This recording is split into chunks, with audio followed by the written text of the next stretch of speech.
How did all of this begin for you? What age were you? Oh, so I've kind of known that I've been connected to energies or spirit or whatever you wish to call it ever since I was a small child. At that age I didn't really know what it was.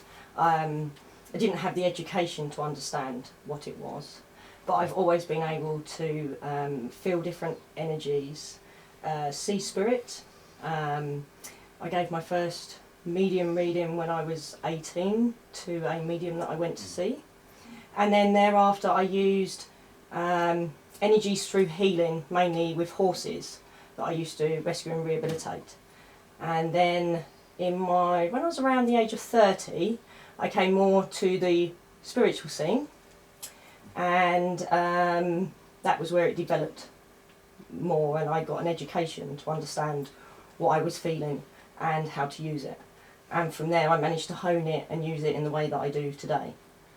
Okay, so give us an example of those early days. I mean, you were what, 5, 10, somewhere around there? Who or what did you first see or sense? So I'd sense things in the house. Fortunately I was brought up with very liberal parents who had told me stories, ghost stories if you want. So I was very fortunate in a way that I wasn't encouraged that they were imaginary friends, as a lot of children are encouraged to do so these days, because children generally see up until about the age of 8 anyway. But it's their parents that influence them and tell them that they're imaginary friends, so we kind of lose that consciousness or that connection with it. So I wasn't brought up to think whether it was right or wrong to feel such things, just that something could exist. So I was able to sense things in the house, shadows, feelings. I was never scared of them. More animals, really, I saw quite a lot. Then when I rescued and rehabilitated horses, I realised that I could move my hands across their body, and I was able to feel or pinpoint where there was an issue within the body. Usually clarified later by a vet that came out, and that by resting my hands upon them there was an energy that transferred between us which seemed to do good for them. Obviously I then went on to train as a healer, and now a teacher of healing myself. And some would have called you witch. I know that's a contentious word. Did you initiate as such, or did you just discard that and carry on, you know, as if life is a normal day at the office? I didn't really give it rhyme nor reason. I just look at it as the way that I am. Again, from a small child I was very connected to the earth. I was very connected to the seasons around me. I would have always removed myself from people more to go and sit with nature. I grew up next to a river walk that had some beautiful trees, and instead of going out and playing with my friends, I would have gone and sat in nature and felt nature. So I suppose I've always been witchy, but I never gave it a word, really. To me it was just very normal, and in actual fact I saw the main part of society as being different to me, and I couldn't understand why they weren't the same. I never saw myself as being different, I saw them as being different. I recognise that. Yeah. You're an only child? No, I'm not. No, you're not. That's a surprise. I have a younger sister, but we are so chalk and cheese. We've never really had a relationship, even through growing up. Although we were in the same house, I was very different to the rest of the people in the household. Although they didn't discourage what I was doing. My connection very much growing up, like I say, was very much with animals. It was like an unspoken conversation between me and them, whether that was through feeling, whether that was through the way that they put words in my head that I could understand and I could hear. Obviously later on that's all gone on to develop into my assets today that I use. The creative, family or not, is always the loner, isn't he or she? Yeah, very much so. And our colleague here, it's Michael, isn't it? It is indeed. Yeah, who I have met before a few times, but never really had a proper conversation with until now. How did all this start for you? It's a complicated story. As I was brought up in a straightforward Christian family. I was a choir boy, bell ringer, everything was right. What it did was to introduce me to the local church, which was an amazing structure. The energies there were absolutely wonderful, and that still is in my heart now. And it was Wivenhoe Church in Essex, and there are 2 or 3 ley lines that pass through that church. I know that now, but I didn't then. I just enjoyed the energies. My grandmother encouraged me to be part of nature. We used to go for very long walks, and she knew all the names of the plants and everything that we came across.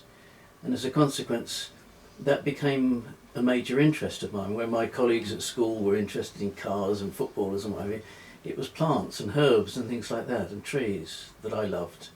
And once again, now I understand the relevance of all of that as we start to investigate the wonders of nature and of this planet. So there's no conflict then between your Christian upbringing and your pagan sort of adult self? No, I would say not.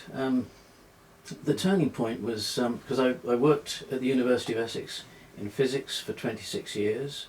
So I was working with energies and crystals and lasers and what have you. It wasn't until I actually left the university that my mind was allowed to expand, and I happened to go into a spiritualist church, and everything started to make sense. Yes, that's the jumping off point for a lot of people, isn't it? Yeah. Yeah, although they would probably never admit that, but It's absolutely true. And so my life took a different direction. The right people came along within a matter of months. The right teachers, and everyone fell into place. And once they'd fallen into place, I got involved with the spiritualist movement, and then work started coming along. Or can you just have a look, because we've got a haunting here in you see? And so it went on, and they gradually got more and more complicated over the years, until I started to associate with other psychic mediums, and Lucie is my main psychic at present, and so we do all our work together most of the time. it's worth saying that, you know, many say that a shaman does not say when he becomes a shaman. The rest of the world tells him or her. They just come knocking on the door and say, got a job for you. Yeah. And that's the day you're initiated. Yeah, because you don't make that decision, they do, you know, when they ask for help. And I think that sort of categorises you. Very much so. And the current focus, at least the one when I ran into you guys a year or so back, I know I've met you all before, your current kind of focus is largely ley lines. Okay, so who wants to go first? You want to go first on the theme of ley lines, you know, some of the local ones and their significance? I'd probably like to go back a little bit first and Good, see when you I go first back. experienced kind of energy lines and a feeling of them. Obviously growing up I could feel different things. And this is back to the thing of, as you know, when we're growing up and we first experience things, we don't always understand what they are. So when I was 11 years old, my parents moved to a new property. Ever since we moved into that property, I never wanted to be there. It just felt horrible in the house. It wasn't like a haunting, it wasn't like things were watching you or things were moving. It just had a real melancholy, heavy feeling to it. Through the period of the time of you know, me growing up, and in a sort of 5-year period from 11, my sister ended up having issues with panic attacks. She didn't go to school anymore. My dad had a breakdown and didn't leave his bedroom for a couple of years. I myself also had mental health problems whilst in that house, and my mum just kind of picked everything up and kept going, but I wouldn't say she was a happy person. And it just didn't feel like a happy house. And this was where me and Mike got talking about 5 years ago. I'd mentioned these experiences in this house, and going back there as an adult, my parents still live in this house now, that it just didn't feel nice. And now through the training that I've done with Mike and how things have expanded and as we've learnt along the way, the house indeed does sit on a line that is negative. And what we find when we have houses and stuff on lines that are negative is that the people within the household will experience sort of more negative traits. And the main thing... Personality traits, you mean? Yeah, personality traits. You just feel heavy, do you know what I mean? Like you're weighed down and you can never get out, and you're trudging through sludge all the time, but you're using lots of energy but going nowhere. And the one way that we define whether people are living on negative lines is that we say their life becomes shut down of opportunity. And we see this many, many times. Within the living room of that house, you used to sit, and the same way as like if you're working in a spiritual circle, in an open circle where people go and develop for mediumship, you can get a cold feeling kind of from the knee down. This felt very different in this room. It felt ice cold and like a proper draft going through the room. To the point that I remember my mum, when I was younger, getting candles out and putting them around the room to see if they would flicker. But they never did. There was not a draft that came through. And then I think I spoke to Mike about 5 or 6 years ago regarding this property. And, you know, this was before I worked myself with Mike.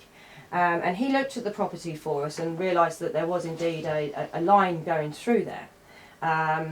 Which also then had a positive line further down the garden, and it crossed, which creates other problems. But this is why the house felt the way it did growing up. So I'd experienced these feelings from the age of 11 and what a line felt like without even realising I had, because I just didn't have the knowledge or the understanding to be able to put that into perspective for myself. And as you move further down the garden of this house, where we have a positive line that runs through straight from a church that's 6 doors away, you get an area where there is actually an area of calm. And strangely enough, my parents had put a bench there because it was a place in the garden that they just liked to sit. Okay. And I think this is the thing that, you know, anybody that wants to think about whether they can or cannot feel, we do a lot of stuff in every day-to-day life without realising it, by feeling stuff that we haven't even acknowledged that we have felt. Do you know what I mean? There may be like a nice place that we like to go and sit. There may be somewhere else that we don't like to go and sit. So kind of meeting Mike 5 years ago meant that I was able to understand all of these things that I had felt throughout my life.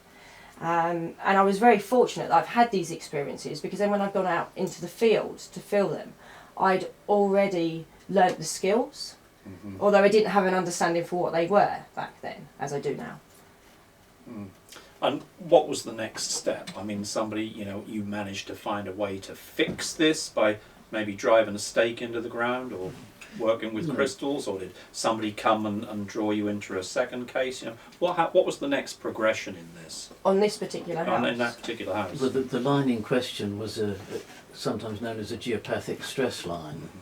It's a dark line, and at one end of it was a Roman settlement that had been eradicated by Boadicea and had caused a tremendous amount of negative energy. This is a battle site. It's a battle site, basically. We think it's actually the driveway up to, if you look at the old records, the second Roman villa that was built in a place called Rivenhall, which is in Essex, sat 2 fields behind my parents' house. And there's actually conservation there that you cannot dig more than 2 shovels deep because you come to slate. And the slate was actually the driveway or the walkway up to the Roman villa that was there. So thus that then creates the geopathic line. And this is in Essex? It's in Essex, yes. Roughly where? It's just outside of Whittam, which is between Chelmsford and Colchester, just off of the A12. So at the risk of chicken and egg entering this, did this battle, and there was probably a massacre knowing Boudica, bless her cotton socks, did this battle take place because there was a ley line there, or did the fault develop because of the energy stirred up by the battle? The energy would have been built during the battle, all the trauma and everything. It wasn't until probably the 1960s, 50s, 60s, when they started to develop an area of housing in Whittam, or on the edge of Whittam, which was not nice either. There was bad ground and they disturbed that, and the geopathic line. Energy tends to take straight lines, lots of energies do, and this line was created which passed through Lucie's folks' home, There was also a stream that runs under the house, and water is also a good conduit for energy, as you. Yes, will there is a know. well in the front garden. Yeah. It's usually good energy, though, isn't it? Usually. Water. We only ever seem to hear it when it's bad. When it's not, It's not, when yeah. the milk is sour. Sorry, Yeah. But then that's when your phone rings, isn't it? Yeah, that's right. Yeah. People don't ring you to tell you that the milk is good. They ring you to tell you the milk's turned sour. That's, Yeah, You're and right. just as on that point, when you said last night, I spoke to you on Facebook, and you said I make things go wrong. I actually broke an egg in a frying pan, and it was rotten. And I thought, that's going to be an interesting day tomorrow. Indeed. So, you are now leyline hunters, and if I dare use the word, also exorcists. But the sound of it, these two things are very closely related, and I would think it can be difficult to tell whether you're dealing with a negative entity or a negative energy. This presumably is where you come in. Can you tell the difference, or is there not much difference? How do you begin when somebody says, look, I got all the trouble, I think I'm on a negative ley line, my husband's tried to kill me, or whatever it is, you turn up and you douse, or you just meditate? What's the next step? Well, we usually project. We usually look from a distance, so it's. We work from the safety of a sanctuary. Yeah, we have a very safe place to look from, and from that we can work out, because we would immediately see if there was an entity or anything dark there that we needed to deal with. If it was just a dark line, then yes, you spoke earlier on about crystals, and crystals, certainly ones like this, it would be fantastic for diverting energies. We normally would use small water-washed crystals, natural ones, just quartz ones that you pick out the soil. And you can use an array of them just to divert an energy if you have a problem with a property. So you divert it around the So you property. just build a little crystal path, like a wall. Yes, it is rather like Just that. Bend it, can't Bend we? it around. Just bend it, yeah. Yeah. And I first came across that on the outskirts of Wivenhoe, with a farm there that had got loads and loads of problems. They had a well in the kitchen. They had a geopathic line that ran straight through the middle of the house, and a ley line that came across the corner of the property. I think it was just before I met you, wasn't it? And there was also a huge overhead power cable that ran over as well. So all the energies were a real hodgepodge. And I just met up with a gentleman by the name of David Brown, who was one of the top dowsers in the country, and he came along with me, and he showed me how to divert the energies. And it was the first time I'd ever seen that or done that, and I was absolutely amazed. I'm an ex-physicist. I thought this can't happen, but it did, and he just diverted the energy around the front of the house. It's terrific. And we do hear this dogman thing coming up, especially in the States. Did you know they're notorious for rising up out of small creeks and stagnant water? They could be demons, but again, it fits the paradigm, doesn't it? Yeah, we certainly have had a lot of demons to sort out over the years. Do you see them? Do you get a physical impression, or do you get an outline? I mean, you turn up and it's a worst case scenario. This time it's not just a bad energy. This time, the devil sent one of his friends to visit the house. What's the next step? You say, "Oh, I don't like the look of this." We and deal you- with attachments, as Yeah. we call them in modern day, quite a lot. So I'm just going to go back to your question that you just asked about how do we know whether it's a bad line or whether it's an entity. So when we project first, we can see we would always deal with the entity around somebody first and remove that. It's always attached to a person, is it? Not always attached to a person. So sometimes we will get people email us, call us, and they'll say that oddities are happening with them. So we will always generally look at the person first to see if it is connected to them, and usually ask for the address at the same time. So if the attachment isn't with them, then we would also look at the property. So if there was more than, if it's just affecting one person, it's likely it's attached to that one person. If it's a whole household that are having an issue, or indeed a whole housing estate, which we have had, having a problem, it's likely to be You know, if it's just one household, then that would be likely that it's attached to that household. If it's a whole estate or houses in a line, for instance, that follow the ley line, then we would know that that's more of a bad line that we need to sort out, that's bringing things in. Because when we get a corrupt line, it gets used as a highway for demonic material, basically.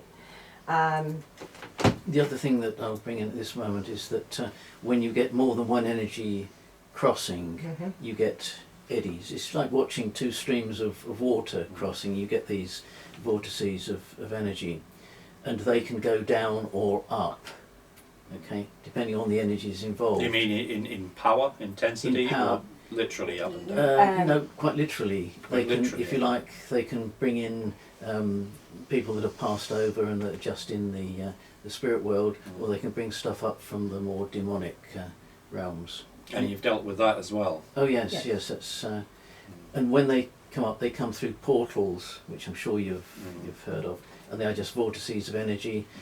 Once we've established, because if we project, then we can see the vortices, we can see the portals, Yeah. and it seems, because we don't understand quite how they relate to the earth plane, they shouldn't be there. We know that.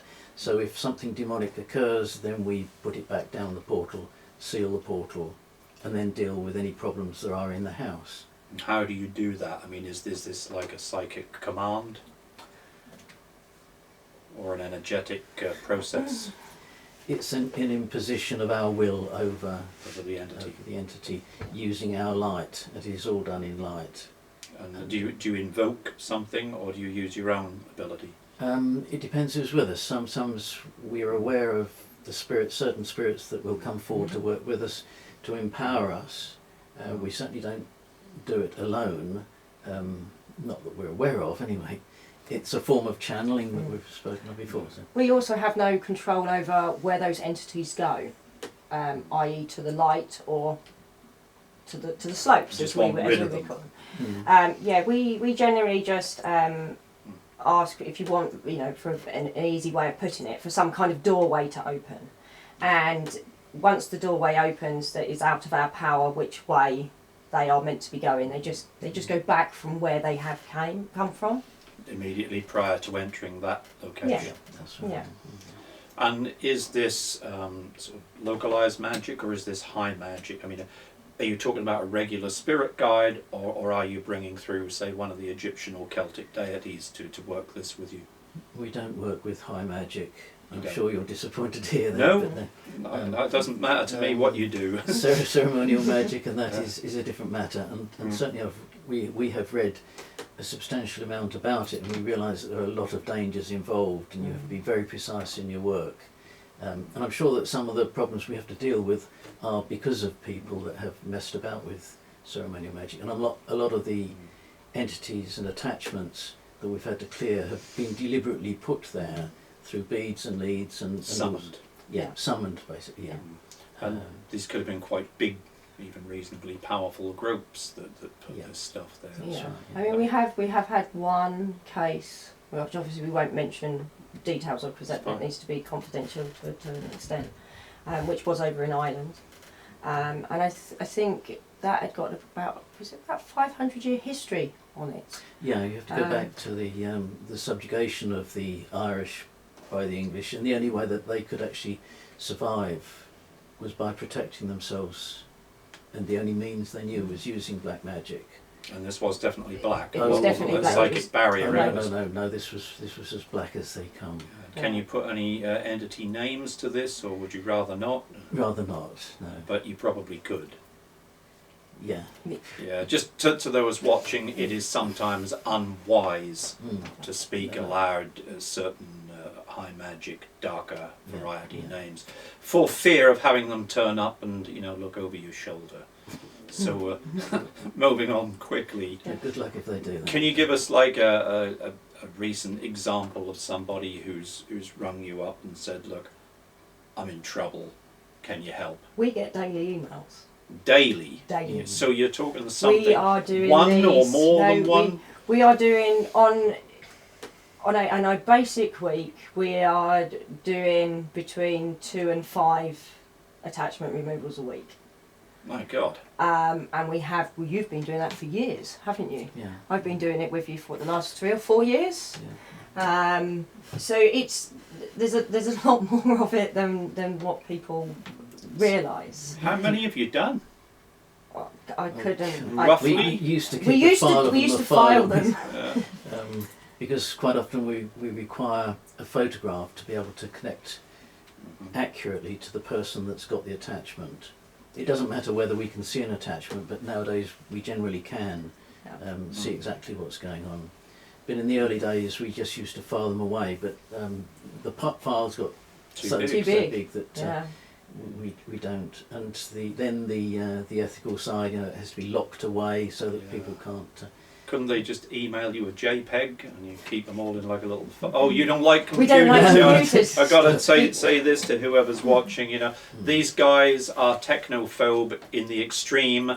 This was originally supposed to be a Skype interview and they said neither of us has a computer and we don't want one of them anywhere near us. So hence we're in a live format. Yeah. So it's real photographs or nothing for you. No, we do have an email account so people can... Oh, of course, yeah, otherwise they couldn't email you, but we'd rather not do anything like this, recording across the internet or anything like that, as we have found that more so this year with, people having their development circles and things cut off due to the COVID restrictions and things, that there has been quite a few more attachments with people, because what they're doing is they're moving their training to online in Zoom rooms and things like that, which isn't in a protected environment.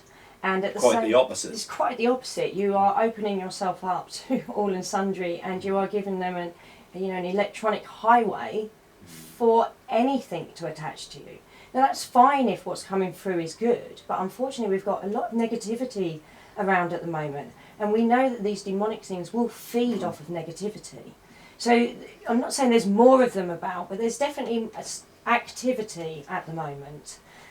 So we would just rather not do any form of channeling, spiritual work, magical work, anything really, across the internet, really.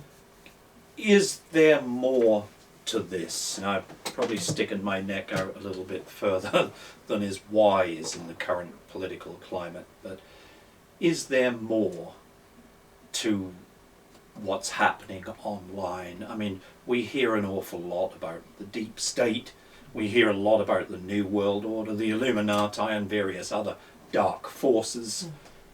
Are they in part or in whole behind some of this? Do you think they wanted development circles to start perhaps working in this way so that they could piggyback? I don't know. I don't know if I'd like to comment. You weren't expecting that, I wasn't were you? expecting that, no. I don't know if I'd like to... not a wise thing to comment on. I don't think I'd like to comment on that. We have our suspicions. I mean, I, as you know, as I've said, I don't really use the internet much or things like that. Many years ago when, I'm not going to say when it first came out, because I know it came out a long time before it actually, became to every household. But I remember, sort of 15, 20 years ago, I'd go on the internet, you could find real information. You had information that was more truthful, and these days it all seems to have been adapted to brainwash. And information that you used to be able to find has disappeared. And it always seems to be someone's interpretation of something to steer people in a direction. Rather than the raw data. Yes. It's probably about as much as I could really comment on that. Haven't really connected or looked into, on a higher level, what the internet is being used for perhaps today. But there is the possibility, at least, that someone or something, like we see on the X-Files, that dodgy characters in shady, smoke-filled realms are using this to their own. I think we have to accept that, like us that work with the light, there are those with equally powerful psychic abilities that work for the dark side. To maintain the status quo. Yeah, and maybe that's how it should be in the universe. It's not to us to question. So, forgetting you know, the top of the dark ladder, would come down a couple of notches to your usual, your regular satanic coven, and they've been invoking whoever or whatever and doing some very naughty things, I'm sure. How do you approach that one? You come along, you get in your safe space, you scry into this, you think somebody's been up to something very bad here, this is going to take some heavy duty clearance. How do you come at that? Just the two of you, and there's probably 13 of them, plus all the local hierarchy. We have backup. Until this year, the group that we worked with was quite a large number. There were quite a few people out there that they're not all happy to deal with really dark stuff, but when the time occurs, they will come together and we will produce the greatest light that is needed. The reluctant heroes will draw their Exactly. swords. Yeah, that's exactly it. And everyone does have that sword, that ability to work with the light when they feel it activated within their hearts.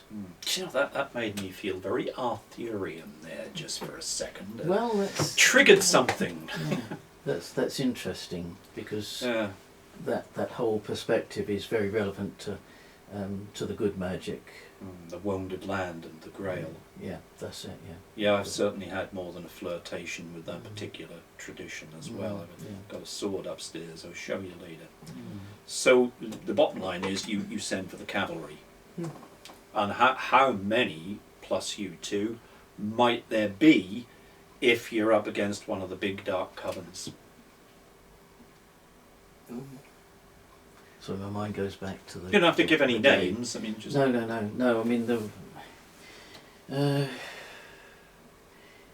you can't really count them because for each one that comes, they will have their own guides, their own guardian angels that will come along, and sometimes we might not even sit together. It may be that we all have a designated time where we sit wherever we are, and effectively we project that all together. So we'd quite often just pick a time, wouldn't we, and everyone would know to sit at that time and do the same work. And everyone comes from their own perspective, so they bring their own strengths and they're all different. So when we come together, we have a very great variety of different strengths to overcome. Some are into magic and understand ceremonial magic, some are healers, and some are just fluffy white spirits, you know. But and some discarnate, presumably, as well. Yeah. So that's There's There's almost thousands, I would say, that thousands. Get called, that get called on if the need is there. But sometimes we can go what we call almost straight to source, because there are very high spirits of light that will step forward. Can you name any of those, or would you rather not? I will not. You won't. Because that would no, it just wouldn't be right. Or even a tradition. I don't want to push you on this, I'm just curious. No, you want to keep your tradition under your belt as well. But secrets are what this is all about, really. It's more that certain things we wouldn't put in the public domain because of the damage that could be caused to somebody trying to connect with such things without knowledge or understanding or protection. So it's not, deliberately being secretive with it.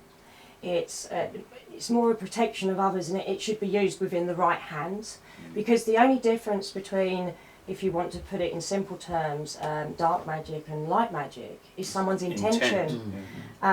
So if you are capable, you are capable of both, and we would never really want that to get into the wrong hands of how to do that. That's why these things are generally done behind closed doors, with obviously a lot of protection around us, but with a group of people who are sworn into an oath to protect one another, but not just to protect one another, but by not allowing that information to go out, it does protect other people, or those that it protects them from those who may wish to use it for something that is not good or is not of the light. The people watching this, I think, are starting to see a Mulder and Scully of the of the unseen world here. I don't exist, it's alright. Yeah, I know. But well, we'll see when we play it back if there's an image on any of the cameras, won't we? Yeah. Let's wind it back a bit to ley lines, because we've gone into some very deep territory very early on, which we said we wouldn't do, but it happened anyway. Yeah. These things do tend to move with a mind of their own. Can you tell us a little bit about the ley lines of this region of East Anglia? Because you're Suffolk guys, as am I, but living in Norfolk, all right? And so we're assuming that you're beginning like a ley line talk. Where do you kick off? Which ones do you point to? Well, I would start off by saying about Gaia, which we haven't got our Stand here. Okay. about the living planet, and I think we have to look at that very seriously. I mean, the planet has been in existence, scientists, this is the good scientists, tell us for something like 4.5 billion years, which is a long, long time, and life on this planet has been around for something in the region of 2 billion years. Mankind has only been for, what, 250,000 years, something like that. So the planet has been in a state of balance for at least 2.5 billion years, and it has had to keep itself within certain very narrow parameters. Blown up a couple of times though, hasn't Oh it? yeah, I'm sure, yes it has, and obviously the dinosaurs and goodness knows what else before, because there were millions of years when things could have been developing to a very high level, probably far higher than civilization is at the moment on the planet. But that was a hint, by the way, everybody watching, you saying that there was possibly an ancient civilization. We just slipped that in. or several. Several ancient Yeah, civilizations. Yes, I would say there's a very high likelihood. If you think in 250,000 years how mankind has developed And destroyed, and destroyed, mainly. whatever happened to the dinosaurs that were around for millions and millions of years? They could be through in other dimensions. They might be the reptiles that The are coming. reptilian people. Yeah, and we don't know. It's the vastness of the scale of time is beyond our comprehension, really. And that swirling molten mass, before it congealed into anything that we might call a planet, would have shot out energy lines. Do you think, and I love getting to the core of this, because my main problem with the other podcasts that I've watched, they never do that. They dance around it and they don't seem to go to the core. Do you think ley lines come from the divine source or from the centre of the earth? I see the planet as being a living entity. Just So like it would be you and I. her veins, like we have veins. veins. ours. Yeah, her Yeah. So they're hers, hers, yeah. Yes. entirely Yes. hers, not from the divine source, but from the earth's molten source. Oh, that's a difficult one. That's like the chicken and the egg. It What came is, what came first? first. Well, the divine source did is the divine older. put that there, or did the planet come and? Well, it's we connected to 14 the billion years old, Yeah, isn't it, so- of this Yeah. universe? My understanding of, through science, is that the odds of life occurring just by chance are so hugely against it happening that it's impossible to think that there is not some sort of divine force or regulation. There is something, there's a force which some people call God. I don't know what that energy is, no one does. Once again, it's beyond our comprehension. But there is this energy that does control, and the planet within that energy has managed to stay stable enough for life to be there for all these billions of years. Now, if that's the case, then it's our duty as we step forward to try and wreck the planet, to try and not do too much of that. Because Let the monkeys loose in the kitchen with a hammer. Yeah. And we do see where lines become corrupt by human beings. Yeah, exactly. Quite often, if we've followed a paranormal line, if you want to put it that way, we've had paranormal activity. More often than not, that will be on a ley line. And if we follow that, we'll then find, for instance, a landfill site put on a ley line. That can corrupt it. Well, it almost certainly would. Yeah. So what can you do? Well, we don't You have to usually dig it find all out. up or reroute the ley lines The somehow? classic one that runs from Essex through to Suffolk, and there was a Bronze Age burial ground that they took the artefacts out and then dug for aggregate, and this was something like 5 times the size of a football field and about 50 feet deep. Oh my God. And there was a powerful ley line that ran through it, so we can only imagine what effect it's had on that ley line, but it wasn't good. Yeah, I was going to say, did you not go and try and actually find out what effect it had had? Well, we know what effect it had because that was one end of a geopathic line that went right through the local village, causing total mayhem. I mean, it was one road in particular where there were about a dozen people that had, poltergeist activity, mischievous spirits, and it just was an absolute nightmare. It's all got backed up. Yeah. So that effectively it's like having an artery in your body Yeah. that's where the blood is backfiring. Yeah, and that's why I say we look at it as her veins, as her arteries. That's her living being, and they flow. We've also started to notice that they can flow. So a ley line will have a natural energy flow in a direction. In actual fact, when you're out and you're standing on them, I'm capable, and so are other people, of feeling which way the energy is flowing. But the other thing that we've started to notice by just going out in the field and we document everything that we find is that the flow of energy can change, can't it? Oh, yeah. They can go backwards or forwards, unlike our own blood systems, if you want to put it that way, where it has a circular motion. They're all one-way streets, but in parallel. Yeah, but these seem to go in both directions. I mean, we do struggle with where land has been corrupt, if you want to put it that way. We would then try and, instead of diverting that line around, say, that refuge landfill site, all we can really do is try and divert it around the properties then that it is causing a problem with. Because the damage is done. It's going to be a lot of crystals, isn't it? Yeah, Can you use not really. stakes? We've not done that. We did try from Trimley, because Trimley Village Hall, where there were spiritual meetings being held at the time, was on the line from I know Essex. Trimley. You know Trimley. Right, so the first talk that we did there, we got everybody to look in the direction of the Essex line, shall we say, and send love and light down that line to help cleanse where that huge hole had been cut in the ley line. And it seems to have worked to an extent, because the geopathic line seems to have calmed down significantly. Okay, that resulted from that damage. So, there are ways that we can try to overcome, but there is no real answer. Everything is an experiment using the light to overcome. But and you could get help from there. Yeah. If it was absolutely vital that a line like the one on this table be cut, if it really had to happen, they would show you a way, wouldn't they? Well, it's funny you say that, because a few weeks ago we did have some intervention on there was a gash in the Vale that had opened up down where was that, Burnham Way? Burnham Market? No, Burnham in Essex, Burnham on Crouch.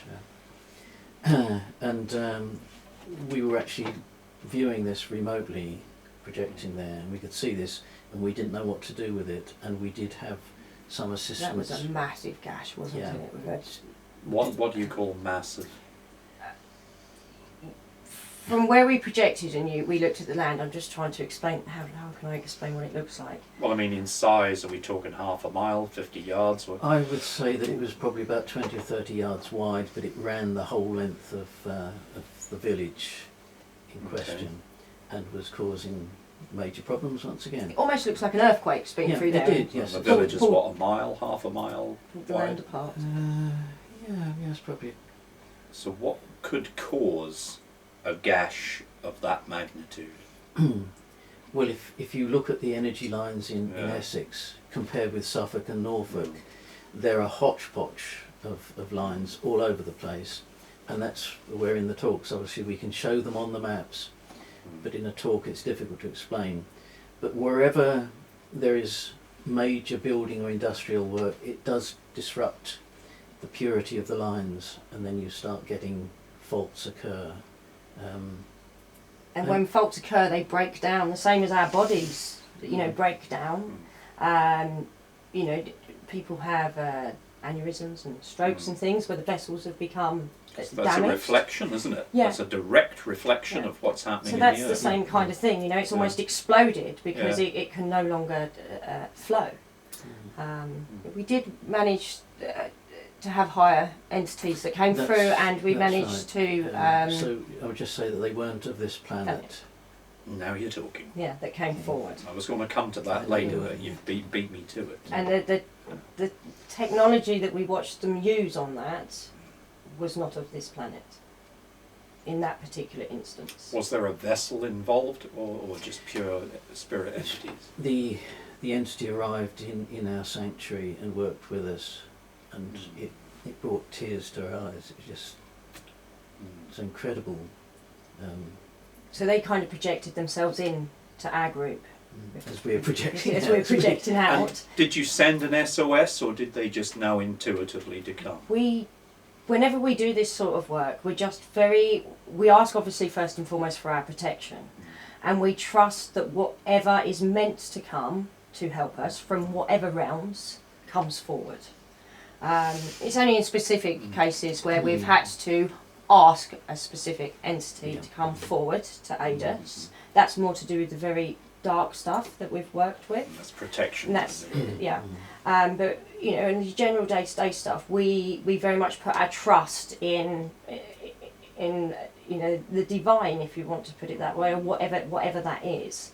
The right groups of people will come forward and they will aid us in our work. So we're always very interested to see who turns up. Like right now, you're changing and there's a light over your head. And I keep getting impressions of the Egyptian god Osiris. Okay, so it looks like we talked something up. Yeah, there goes him as well now. Yeah. You know, see, anything can happen once you take the lid off this. Which is exactly why we won't work across the internet or do this on Zoom. Yeah, because I sort of feel a bit, you know, that always happens when something turns up. I always go, because I'm world's worst insomniac. So if I start to feel dreamy, it's usually because of something like that, not anything down here.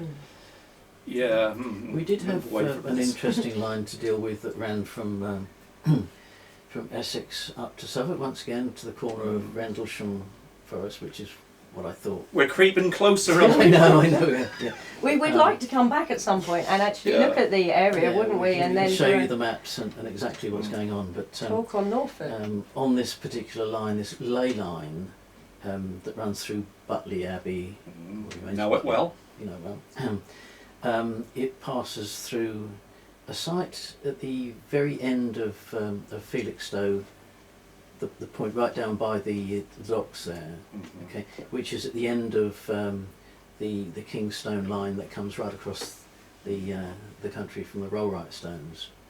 Okay, so it's cutting this line. It then carried on through Kirby, and at Kirby and at Felixstowe Sands were the two most violent poltergeist activities that we've had to deal with. What was happening? Let's get some Well, examples. things were moving around. I mean, in Kirby, there was actually a book written about the one in Kirby. You could see exactly who was doing it, but the people involved were happy to document it themselves, and the book apparently got within the top 10 of the American literature lists. And so stuff was flying around. And Yeah, people was were it getting set fire to. set fire. Was it Set fire. spontaneous, or I mean, was there cooker running amok? I mean, how did the fire start? No, suddenly a person would find that their pocket was on fire and burning. With no cigarette lighter or anything in there. Well, we weren't told. I mean, there probably was something in there that was combustible, otherwise it it wouldn't. shouldn't have blown up. Should No, it? indeed not. But it happened multiple times. But it was a very that particular one at Kirby was very, very strange.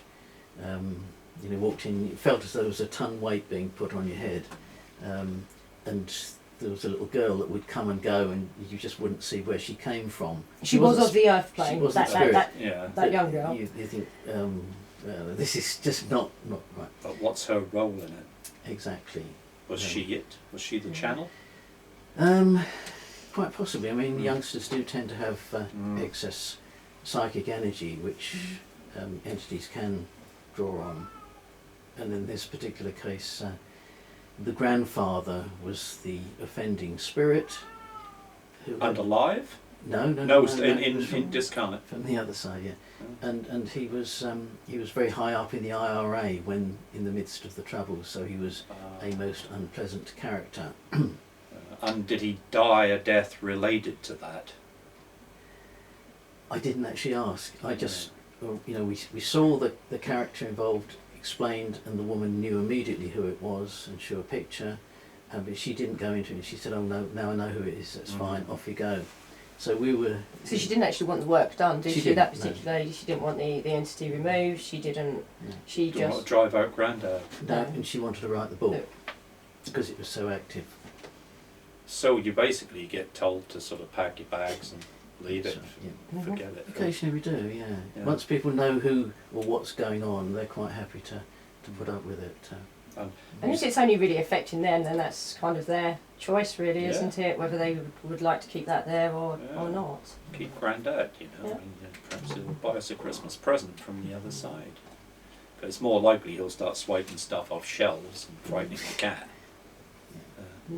So you're saying you get like emails literally every day and sometimes more than one? And they come from quite a wide area, the whole of the UK. We've had Europe, Ireland, and we recently did one, was it Arizona?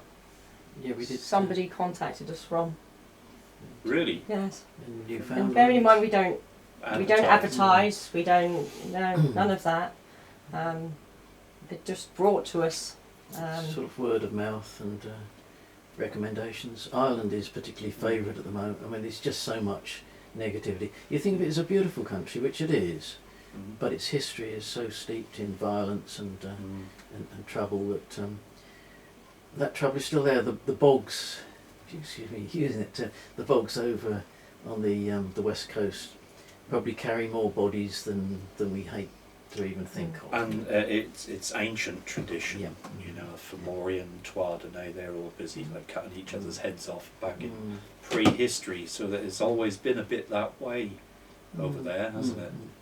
Yeah, yes it has indeed. So with all these emails coming in, are, in your opinion, pretty much all of these or most of these authentic issues, or is it somebody who's maybe gone a bit crazy or suffering from some sort of mental health problem, or are the majority of them genuine, you know, spiritual disturbances? So the majority are genuine. Genuine. I would say over the years probably come across only 2 or 3 that it's pretty obvious that they are true cases, you know, that they're not, it doesn't matter what you do, they'll still have the problem because they have attracted Keep bringing it, it back. they've needed it. Even if you resolve it, they'll find a way of bringing it back.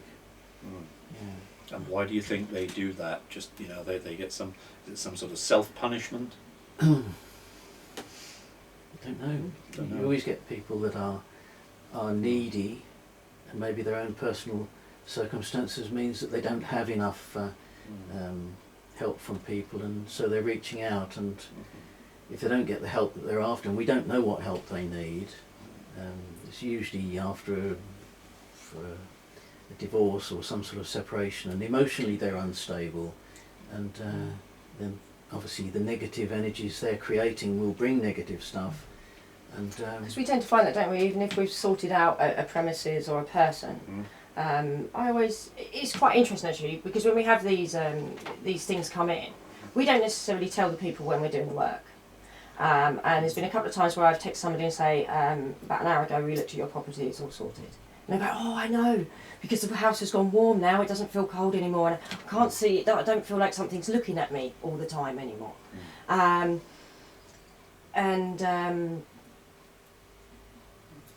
lost my thread there. I'm not quite sure where you were going with that thread, or I'd bail you out. It's all right. I was trying to see where We I were was talking going. about mental health issues. Yeah, so people then what going I say to crazy. people is, like, once that, you know, I've said the job's been done on your property, and they express how it feels different, and, you know, how things aren't looking at them anymore, they don't feel like they're being watched.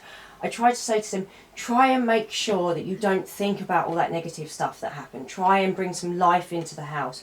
Bring, you know, the positivity back up, and use the house and have fun in it. Because you find a lot of people, if they've dealt, or they've had these things for a very long time, some of them have had them for years, through fear of wanting to go and talk to somebody, because they don't want to come across as being mad.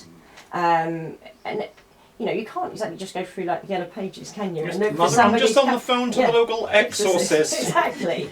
But I try to then really encourage them to go forward and use it in a positive way.